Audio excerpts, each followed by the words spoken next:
Le détective James Anderson a arrêté un homme qui sortait d'un magasin de vêtements. La vendeuse prétend que vous avez volé des gants très chers. Ce sont mes gants, je les ai depuis des lustres. Mais le détective a immédiatement compris que l'homme mentait. Comment ?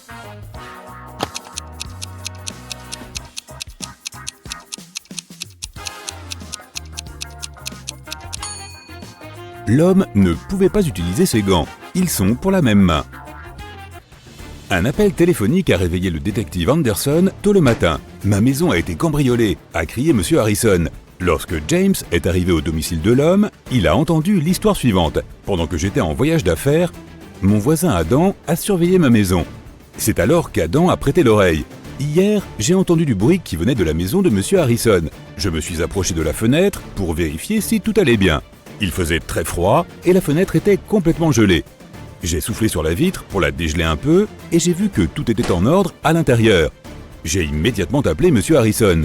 Et maintenant, dit l'inspecteur Anderson, dites-nous où se trouvent les affaires que vous avez volées à votre voisin. Comment James a-t-il compris qu'Adam était coupable ?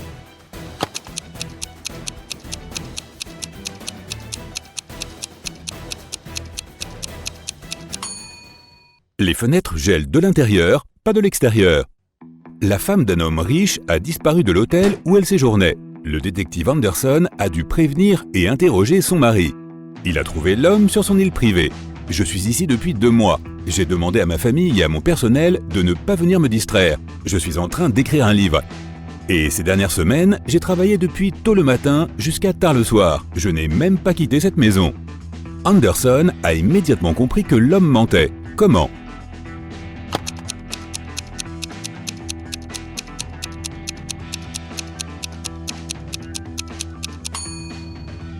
Il n'y a qu'un cahier épais et un stylo sur le bureau de l'homme. S'il avait écrit autant qu'il l'a dit, l'encre serait finie depuis longtemps. Monsieur Dylan vendait des vases magnifiques et rares. Il y en avait des dizaines sur les étagères de son magasin. Un jour, l'homme a appelé la police. Quand ils sont arrivés, le propriétaire avait la tête couverte de bandages. Son magasin était en désordre. Des types sont entrés dans mon magasin et ont pris l'argent et les vases les plus chers. Puis ils m'ont frappé à la tête et je me suis évanoui. L'inspecteur Anderson a immédiatement compris que M. Dylan mentait pour toucher l'argent de l'assurance. Comment a-t-il deviné ?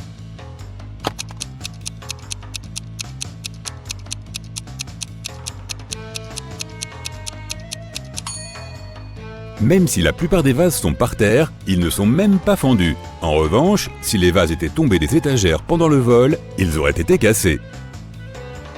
Jeannette a appelé la police. Je traversais la route quand une voiture a failli me renverser. Je suis tombé et je me suis cogné la tête. Lorsque les policiers sont arrivés sur le lieu de l'accident, Jeannette leur a montré la voiture qui, comme elle le pensait, avait failli la renverser. Le conducteur est arrivé à ce moment-là, il a nié être responsable. L'inspecteur Anderson a demandé à Jeannette de se calmer. Ce n'était pas vraiment cette voiture qu'il devait rechercher. Comment l'a-t-il compris ?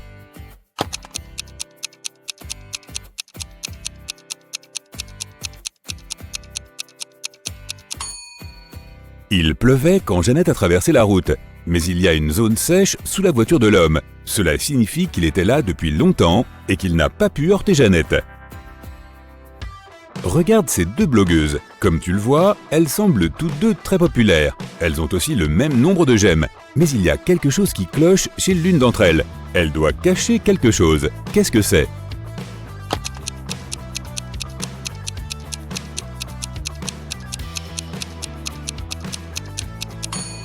La fille à droite essaie probablement d'économiser de l'argent en ce moment. Le logo sur son sac ressemble à celui de Chanel, mais il est écrit Gucci en dessous. Le détective Anderson était dans un train. Il avait des compagnons de voyage très sympathiques. Ils parlaient et riaient quand le train est entré dans un tunnel. Tout a été plongé dans l'obscurité pendant plusieurs minutes. Lorsque le train est sorti du tunnel, l'une des passagères, Ella, a crié « Ma broche en diamant, elle a disparu !» Tout le monde s'est mis à parler nerveusement en se regardant les uns les autres. C'est alors qu'Anderson a déclaré calmement « Je sais qui a pris la broche. Je l'ai vue. Comment a-t-il pu l'avoir ?»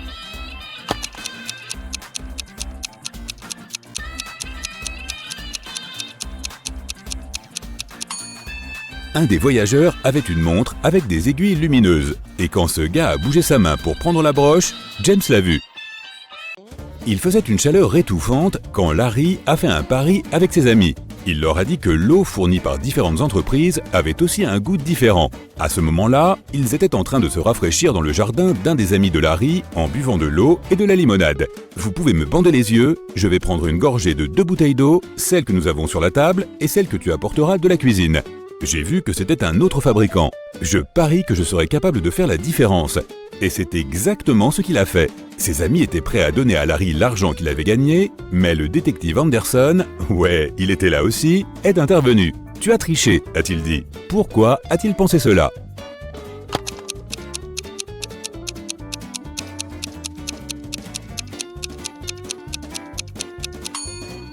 C'était une journée extrêmement chaude. Pas étonnant que l'eau qui était dehors depuis plusieurs heures était beaucoup plus chaude que l'eau qui venait de la cuisine. Rachel a appelé la police tôt le matin. Quand ils sont arrivés, elle a raconté son histoire aux officiers. « Je travaille dans un musée. Hier, j'ai emporté chez moi plusieurs livres anciens. Je voulais faire des recherches. Mais ensuite, il y a eu une panne d'électricité, j'ai allumé quelques bougies et j'ai continué à travailler.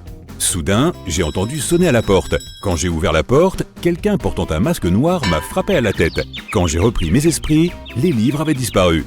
Le détective Anderson a arrêté la femme pour fausse déclaration. Pourquoi ?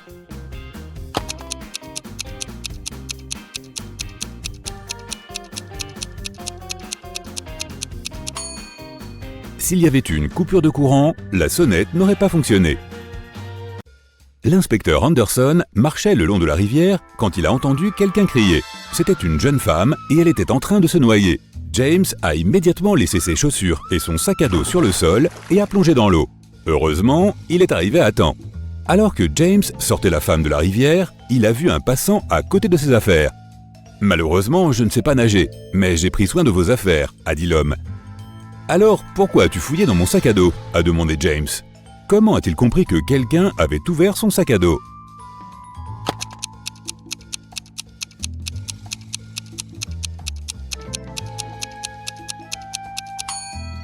Quand il a laissé tomber le sac par terre, la fermeture était sur le côté gauche, mais maintenant, elle est à droite.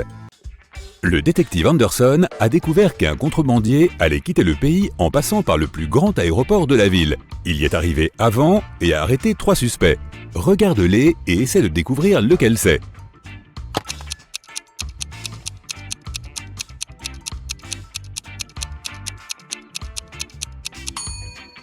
C'est le 3e passager. Sa valise est pleine d'objets totalement différents. Des chaussures de femme, des tapis, de vieux jeans sales, une perruque.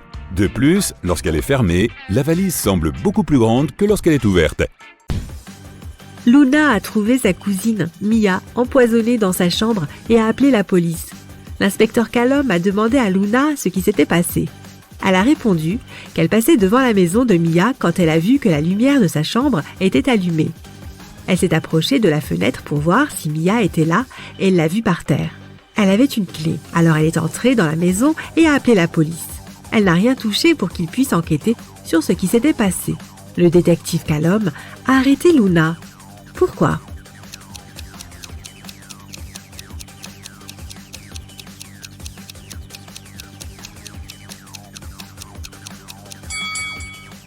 Elle a dit qu'elle avait vu Mia par la fenêtre. Mais regarde, les stores sont fermés.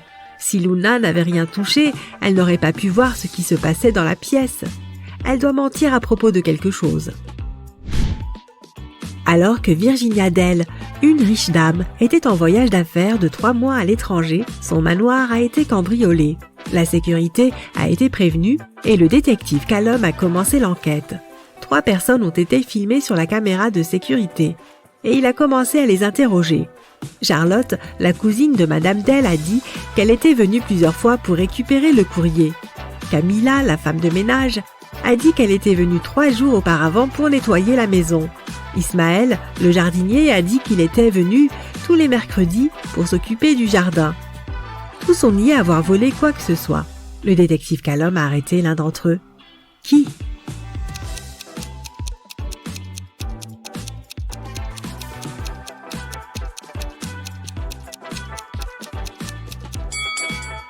Camilla, la femme de ménage. Elle a dit qu'elle avait nettoyé la maison il y a 3 jours. Mais regarde la maison, il y a de la poussière et des taches sombres. La maison n'a pas l'air d'avoir été nettoyée récemment. Elle a donc probablement menti.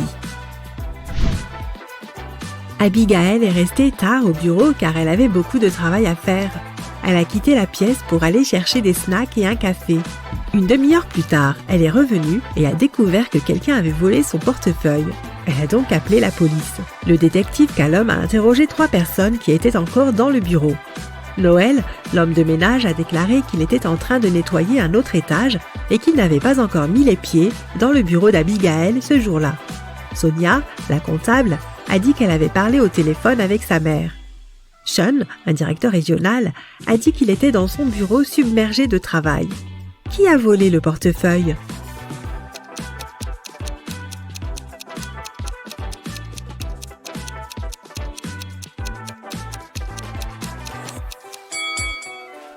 Personne. Le détective Callum a compris que puisqu'Abigail est allée chercher des snacks et du café, elle devait avoir son portefeuille avec elle. Il lui a juste recommandé de dormir un peu et d'arrêter de travailler autant. Elisabeth et sa fille, Ella, sont parties en voyage à l'étranger. Elles se promenaient et faisaient des achats dans une ville isolée lorsqu'Elisabeth a remarqué qu'Ella avait disparu. Elle a appelé la police, qui s'est mise à la recherche de la jeune fille. 3 personnes se trouvaient à proximité et elles ont été interrogées. Layla a dit qu'elle n'avait pas vu la fille. Madison a dit qu'elle avait vu la fille avec sa mère, mais que c'était tout. Amelia a dit qu'elle avait entendu quelqu'un crier, mais qu'elle n'avait pas vu qui c'était. Qui doit être arrêté ?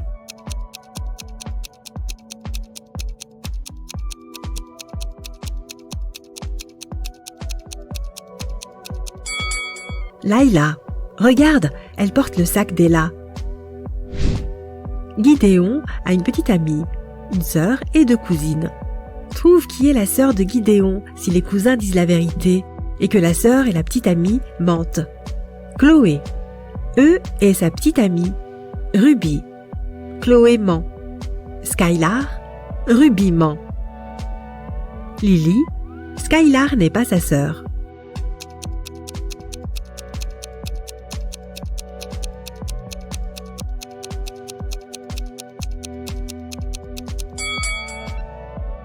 Si Chloé dit la vérité, alors Lily ment.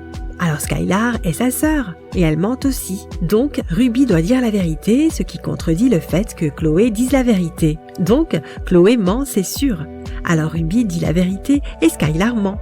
Donc Lily dit la vérité. Les 2 menteuses sont Chloé et Skylar, et ce sont la petite amie et la sœur de Gideon. Lily dit que Skylar n'est pas sa sœur, donc Skylar est sa petite amie, et Chloé est sa sœur. Scarlett vient d'emménager dans son nouvel appartement il y a 3 jours. Un soir, elle lisait avant de se coucher quand elle a entendu frapper à la porte. Elle a ouvert la porte et il y avait un homme désorienté qui a dit « Oh, je suis désolée, je viens d'emménager ici aujourd'hui et je pensais que c'était mon appartement. Une fois de plus, désolée et bonne nuit. » Puis il est parti.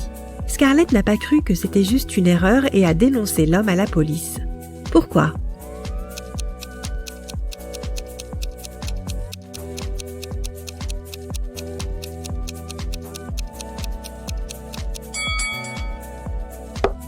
Le problème est que le type a frappé à la porte. S'il avait vraiment cru que c'était sa chambre, il aurait essayé de l'ouvrir avec ses propres clés. Nora vivait seule dans la banlieue de la ville. Elle a appelé la police pour signaler que quelqu'un avait cambriolé sa maison et volé toutes ses économies qu'elle gardait dans une paire de chaussettes sur une des étagères de son armoire.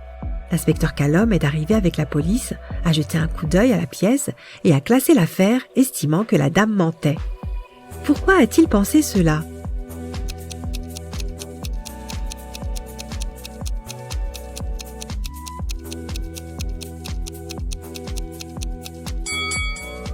La chambre était absolument bien rangée. Si quelqu'un avait cambriolé la maison, il aurait fait du désordre en cherchant l'argent. La personne qui a pris l'argent devait savoir exactement où il se trouvait, ce qui est impossible. Madame Ledger est professeure d'histoire au lycée. Un jour, elle a fait un examen oral surprise en posant aux élèves des questions tirées du dos du livre. Si les élèves comprennent l'ordre dans lequel elle pose ces questions, ils peuvent trouver la réponse à leurs questions à l'avance. Les 3 premières personnes à qui elle a posé la question sont Atlas, Eleanor et Gracelyn. Il reste Zoé, Lucas, Sienna et Victoria. Peux-tu deviner qui va répondre à quelle question ?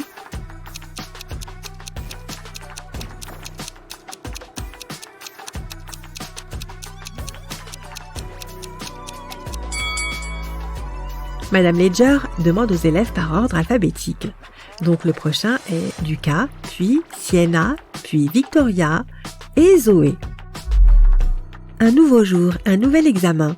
Une fois de plus, Madame Ledger pose la question aux élèves. Cette fois, les premiers à répondre sont Zoé, Duca et Atlas. Dans quel ordre va-t-elle interroger les autres élèves ?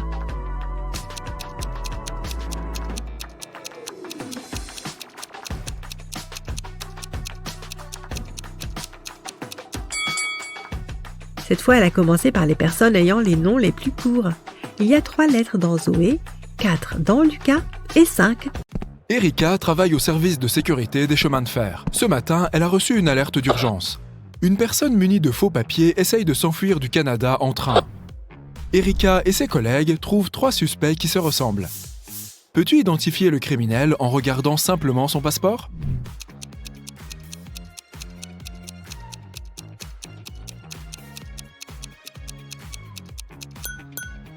Quel que soit le pays d'origine d'une personne, aucune photo de passeport ne peut avoir de montagne en arrière-plan. Les papiers de cette femme sont faux. Bob est professeur à l'université. Il discute avec son pire étudiant, Dan. Bob veut tester son raisonnement logique.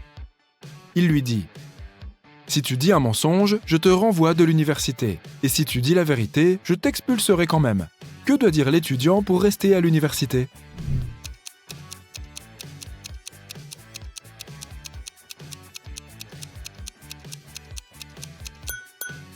Bob doit dire « je mens ». Cette phrase créera un paradoxe, car elle ne peut être ni un mensonge, ni une vérité. Nancy a 10 boules de bowling. Son frère Josh décide de tester son intelligence. Il lui demande de disposer ces 10 boules en 5 lignes, de telle sorte que chacune d'elles comporte exactement 4 boules. Peux-tu aider Nancy à accomplir cette tâche ?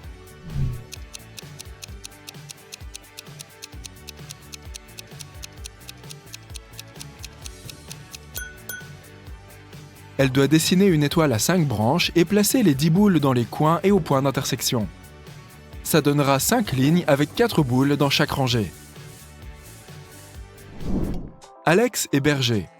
Il avait 30 moutons, mais tous sauf 13 se sont enfuis. Combien de moutons Alex possède désormais ?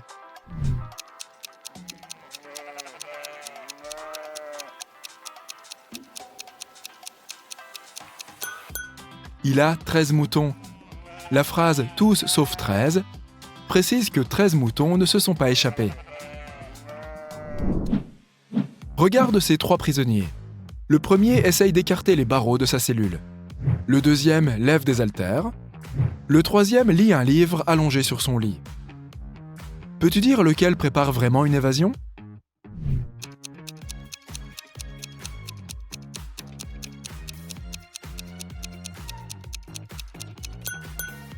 Regarde bien le 3e détenu. Tu as vu les gravats sous le poster ? Il doit être en train de creuser un tunnel qu'il cache avec ce dernier, donc c'est lui qui veut s'échapper. Toutes les paires de chaussures de Becky sont noires, sauf 2. De plus, toutes sont rouges, sauf 2. Et enfin, toutes sont jaunes, sauf 2. Combien de paires de chaussures possède Becky ?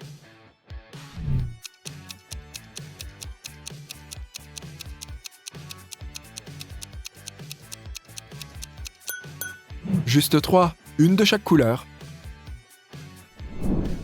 Le Dr Smith prescrit à Dan des vitamines qui coûtent cher. Il lui donne 2 flacons étiquetés R et B.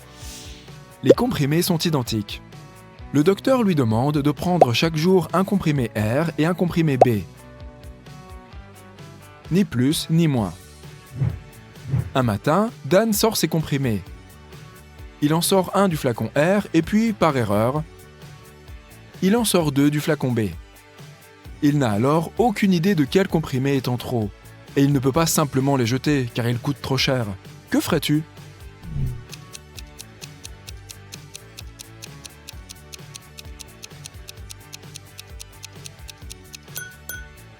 Dan doit couper chaque comprimé en 2 et les répartir en 2 tas. Maintenant, chaque tas contient une moitié de comprimé R et 2 moitiés de comprimé B. Maintenant, Dan doit prendre un autre comprimé R et le couper en 2, et mettre chaque moitié dans un tas. Il aura donc 2 moitiés de comprimé R et 2 moitiés de comprimé B dans chaque tas.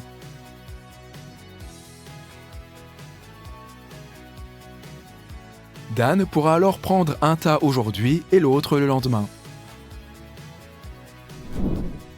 Je suis rouge, mais je sens la peinture bleue. Qui suis-je?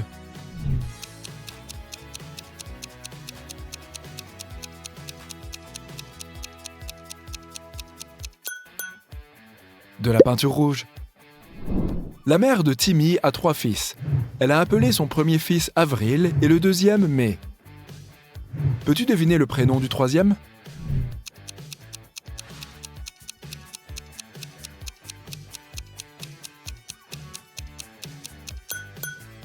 Il s'appelle Timmy. C'est évident, non? Peux-tu dire ce qui ne va pas sur cette image?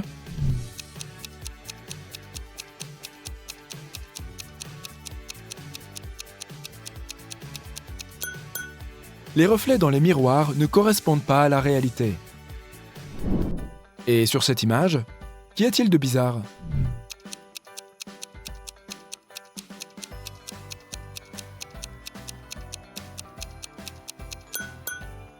Ces 2 femmes semblent aller bien, mais il y a un bandage sur la jambe de l'homme. Personne n'irait à la piscine avec une telle blessure, sauf si c'est un zombie. Les fils du roi des pieuvres ont chacun 6, 7 ou 8 tentacules. Ceux qui en ont 7 mentent toujours, mais celui qui a 6 ou 8 tentacules dit toujours la vérité. Un jour, ces 4 fils discutent ensemble. Le bleu dit « En tout, nous avons 28 tentacules ». Le vert dit « En tout, nous en avons 27 ». Le violet dit « Nous avons 26 tentacules en tout ». Et le rouge dit « En tout, nous avons 25 tentacules ». Peux-tu deviner la couleur du fils qui dit la vérité?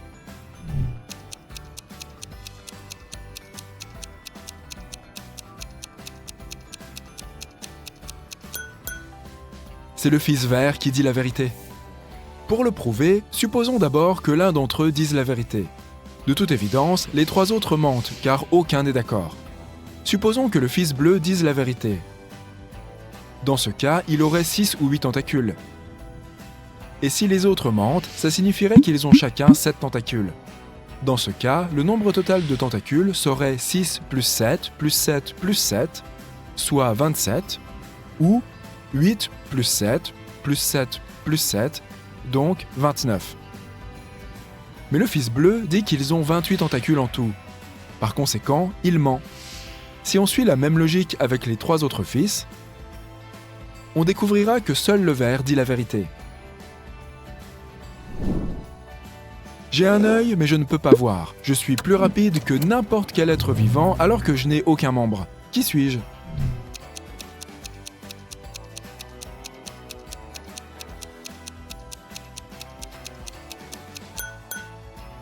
La réponse est un cyclone. J'ai une barbe, mais je ne suis pas un homme. Je suis vert, mais je ne suis pas un lézard. Je suis blanc, mais je ne suis pas de la neige. Qui suis-je?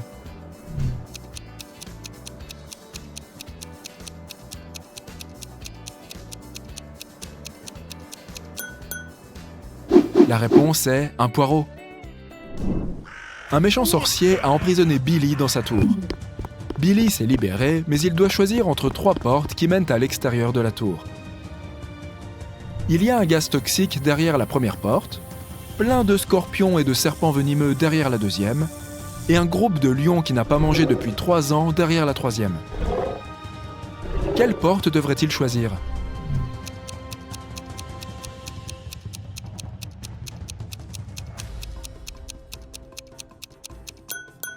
La troisième. Les lions seront forcément morts de faim s'ils n'ont rien mangé depuis 3 ans. Monica adore l'immobilier.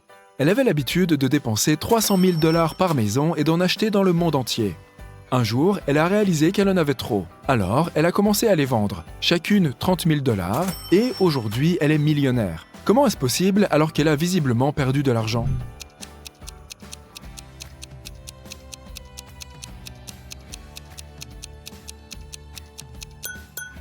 Avant de vendre ses maisons, Monica était milliardaire. Après avoir perdu de l'argent, elle n'est donc plus que millionnaire. Elle devrait attendre le coucher de soleil. Quand le soleil se couche, la deuxième porte avec la loupe ne représente plus un danger. Amélie, Belle, Chloé et Della sont des quadruplés identiques. Elles en profitent pour faire des blagues à tout le monde. Un jour, un de leurs professeurs doit laisser Amélie sortir en avance car elle a un rendez-vous chez le médecin. Mais la prof ne sait pas laquelle des quatre est Amélie. Les quadruplés lui donnent un coup de main. Elles lui disent 1. Amélie est au centre. 2. Non, Amélie se trouve aux côtés. 3. C'est moi Amélie. 4. C'est pas moi Amélie. 3 d'entre elles ont menti, mais une a dit la vérité. Qui est Amélie ?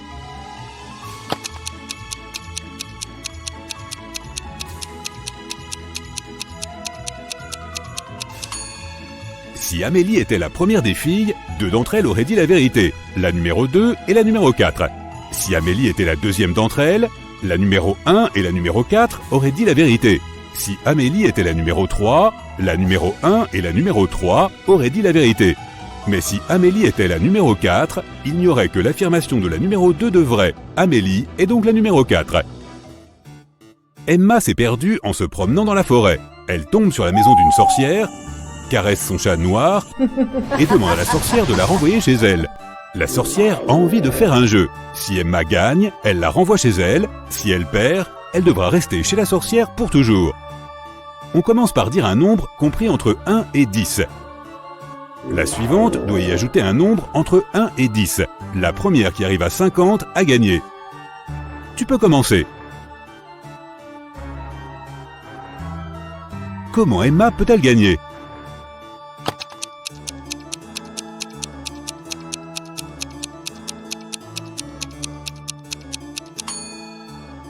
Si Emma veut arriver à 50, elle doit faire en sorte que la sorcière dise un nombre entre 40 et 49. Elle doit donc d'abord dire 39. Si elle veut pouvoir dire 39, elle doit faire en sorte que son adversaire dise un nombre entre 29 et 38. Pour ce faire, Emma doit dire 28. Avant de dire 28, elle doit dire 17. Avant 17, elle doit dire 6. Emma doit donc commencer par 6, puis dire 17, 28, 39 et enfin 50. Cassidy se réveille dans un donjon. Elle ne se rappelle de rien. Elle doit se libérer, mais la porte est fermée. Il faut un code pour l'ouvrir. Quel est le code ?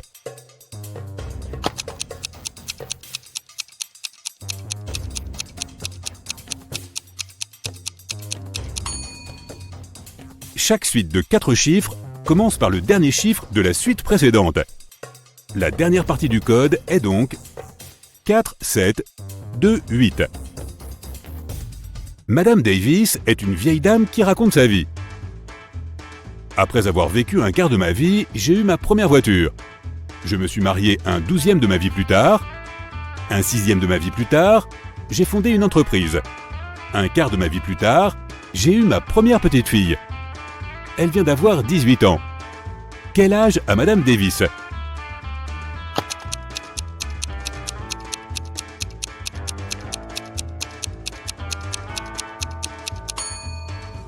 On choisit X pour représenter l'âge de Madame Davis. Un quart de sa vie, puis elle a eu sa première voiture. On a donc X divisé par 4. On ajoute ensuite X divisé par 12 jusqu'à son mariage. Puis X divisé par 6 jusqu'à la création de son entreprise. Et X divisé par 4 jusqu'à la naissance de sa petite fille il y a 18 ans. Tout ça devrait nous donner la valeur de X. La solution de cette équation est 72. Madame Davis a donc 72 ans. Emma se balade encore dans la forêt, mais cette fois, elle ne se perd pas. Elle connaît le chemin pour rentrer chez elle. Mais elle décide d'aller rendre visite à la sorcière pour lui exposer une énigme inventée récemment. Elle lui propose un marché. Si la sorcière ne résout pas l'énigme, Emma peut prendre son chat. La sorcière accepte et Emma lui tend une feuille carrée de 4 cm par 4, dont l'aire totale est de 16 cm carrés. Il faut transformer cette feuille en une feuille de 8 cm² sans utiliser de règles. Comment est-ce possible ?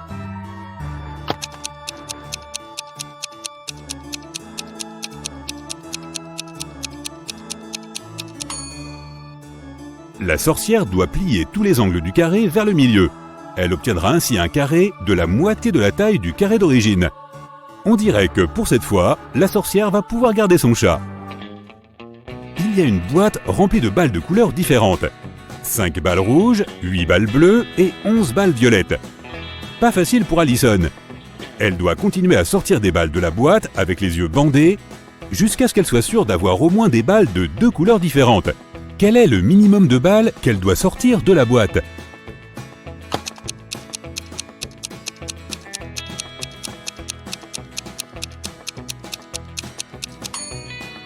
Dans le pire des cas, Allison va sortir toutes les balles d'une même couleur jusqu'à ce qu'il n'y en ait plus dans la boîte.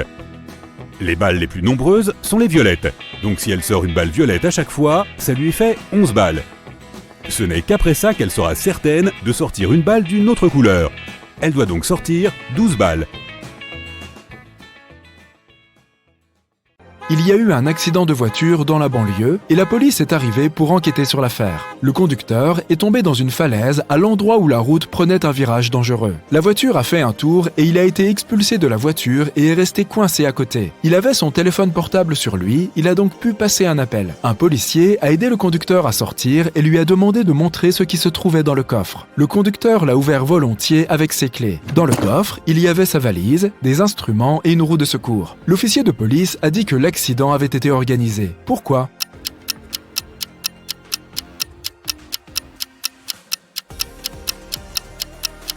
Le conducteur a sorti les clés de sa poche.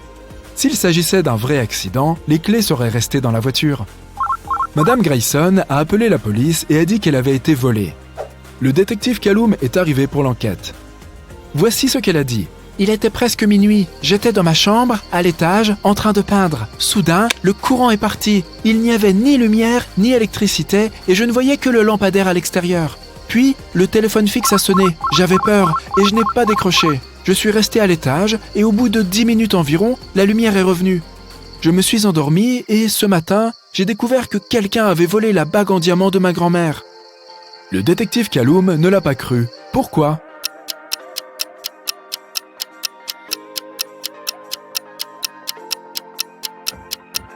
Si les lumières et l'électricité étaient coupées, comment un téléphone fixe aurait-il pu sonner ? Cette dame invente quelque chose.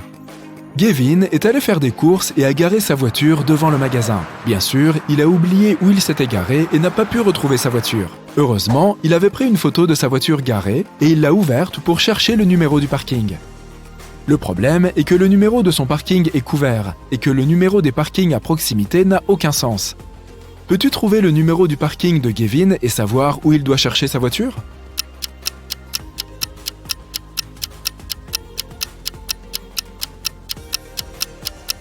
Les numéros sont juste à l'envers sur la photo. Les numéros vont de 86 à 91 et sa voiture est garée au 87. Maintenant, j'ai un petit quiz sur les logos pour toi. Je vais te montrer un logo et tu devras dire quelle est la société. Voici le premier. Est-ce que tu le reconnais ?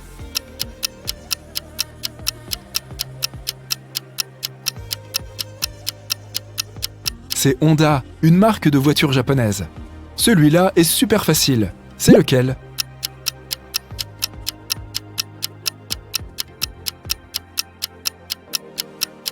C'est Pepsi, bien sûr. Et ce mignon crocodile, est-ce qu'il te dit quelque chose ?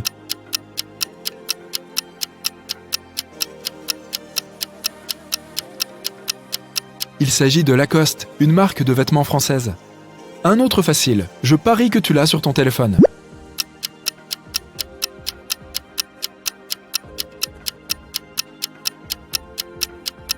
Oui, bien sûr, c'est Spotify. Et celui-là ?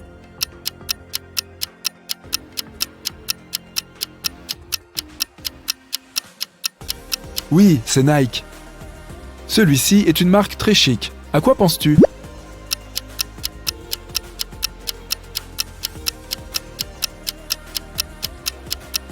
C'est Louis Vuitton. Ok, en voilà un autre. C'est plus difficile, mais tu peux le faire. Quel est ton avis ?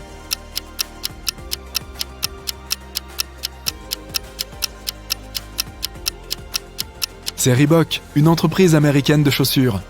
Tu reconnais ce taureau ?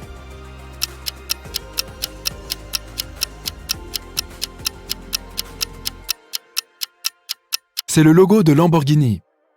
C'est un rectangle jaune terriblement familier. D'où vient-il ?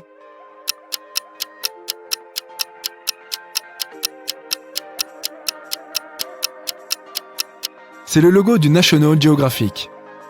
Thomas et Caro vivent dans un pays où les services postaux sont très peu fiables. Tout ce qui est envoyé par la poste est volé dans le colis. Comment Thomas peut-il envoyer à sa femme, Caro, la bague en diamant si tous deux peuvent acheter des cadenas, mais qu'ils n'ont pas les clés des cadenas de l'autre?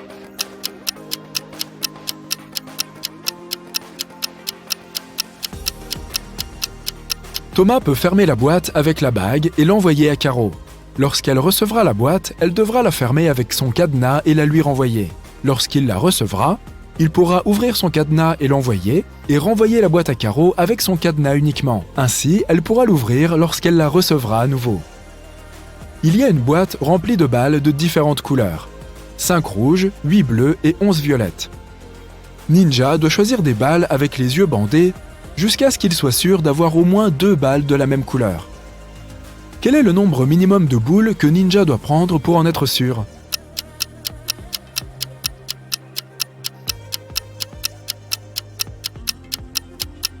Dans le pire des cas, il choisira les balles d'une couleur différente à chaque fois.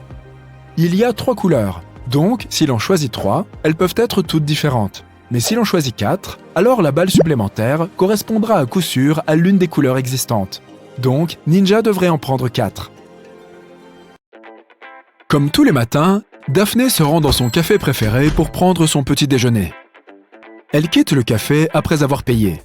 Quelques minutes plus tard, elle y revient, l'air anxieux, car elle a oublié son portefeuille.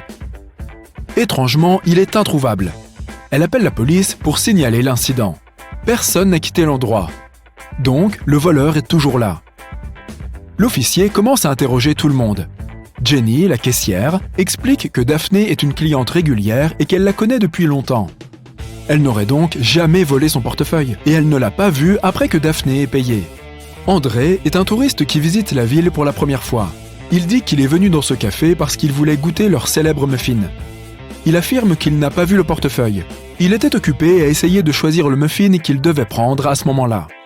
Quant à Harry, il travaille comme vendeur dans un magasin. Il dit qu'il est venu là pour prendre un café, et il n'a pas vu le portefeuille parce qu'il était occupé à verser du lait dans son café. À ton avis, qui a volé le portefeuille?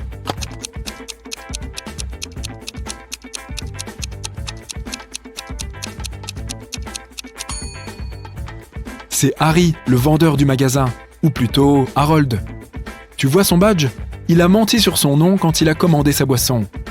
De plus, alors qu'il a déclaré qu'il versait du lait dans son café, comme tu peux le voir, il n'y a pas de lait dedans. Jessica est une actrice en herbe, et aujourd'hui, elle a une grande audition pour une comédie musicale. Elle quitte sa maison tôt le matin pour arriver à l'heure, mais elle a oublié de prendre ses partitions avec elle, si bien qu'elle doit retourner chez elle. Mais quand elle rentre, elle voit sa colocataire allongée sur le sol, inconsciente. Une infirmière se tient à côté d'elle. Elle explique à Jessica que sa colocataire a été empoisonnée. Mais heureusement, elle a eu le temps d'appeler une ambulance avant de perdre connaissance. Jessica comprend immédiatement que quelque chose cloche. Elle remercie l'infirmière d'avoir aidé son amie et lui demande si elle peut lui apporter un verre d'eau ou autre chose. L'infirmière accepte et Jessica se précipite dans la cuisine. Là, elle appelle la police en disant « Il y a une fausse infirmière chez moi. Elle a empoisonné ma colocataire et a essayé de la voler. » Comment Jessica l'a-t-elle démasquée?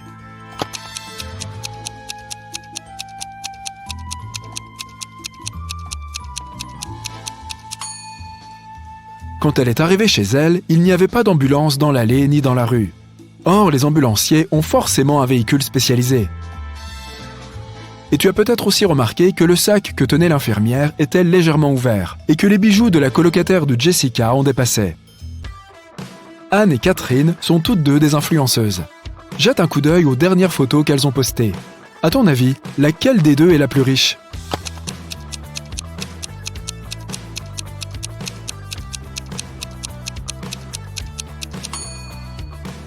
Catherine est la plus riche, bien sûr. Regarde le nombre de likes sur sa photo. Elle en a 27 907. Anna n'en a que 9 837. Ce qui signifie que Catherine a beaucoup plus de followers et doit logiquement gagner plus. Annie a réussi à acheter des cadeaux pour toute sa famille, sauf pour son père. Elle savait ce que chacun voulait, mais son père est plutôt réservé et pas du genre à se livrer.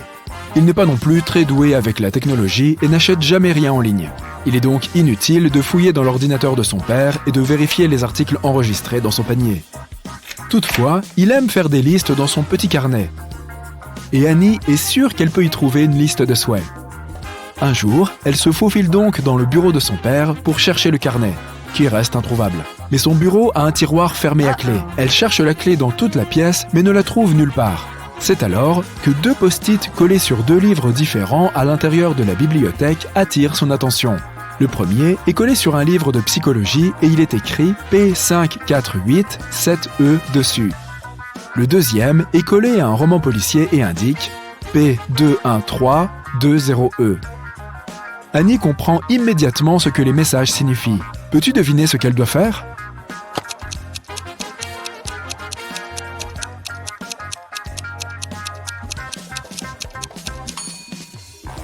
Elle doit ouvrir la page 548 du premier livre et trouver le 7e mot de cette page. Ensuite, elle doit ouvrir la page 213 du deuxième livre et trouver le 20e mot de cette page. Les mots qu'elle trouve sont « sous » et « bureau ». Elle regarde immédiatement sous le bureau et trouve la clé du tiroir scotchée. Jacques rentre du travail à son appartement tard dans la nuit. Soudain, il est frappé à la tête et kidnappé. Quand il se réveille, il se retrouve dans une petite pièce. Il essaye de sortir, mais la porte est fermée par un gros cadenas. Jacques essaye de trouver la clé, mais il n'y a rien d'autre qu'une fenêtre avec des barreaux de métal à l'aspect étrange.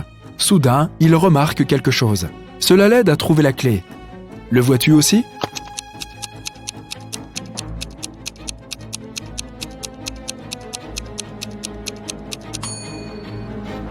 L'une des barres de métal est différente des autres.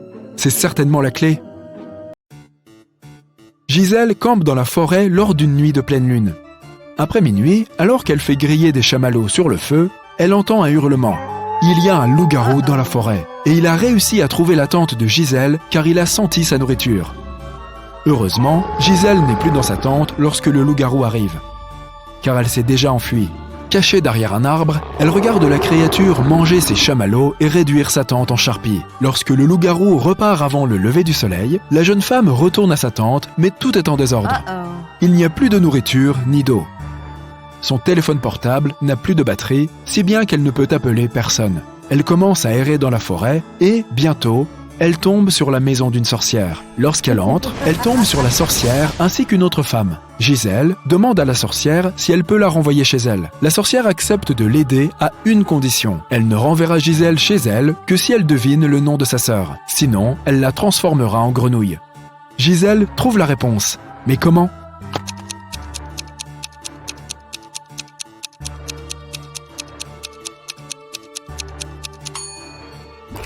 As-tu remarqué que la sœur de la sorcière portait le même collier autour du cou que le loup-garou ? Et il y avait un prénom inscrit sur le collier. Abigail.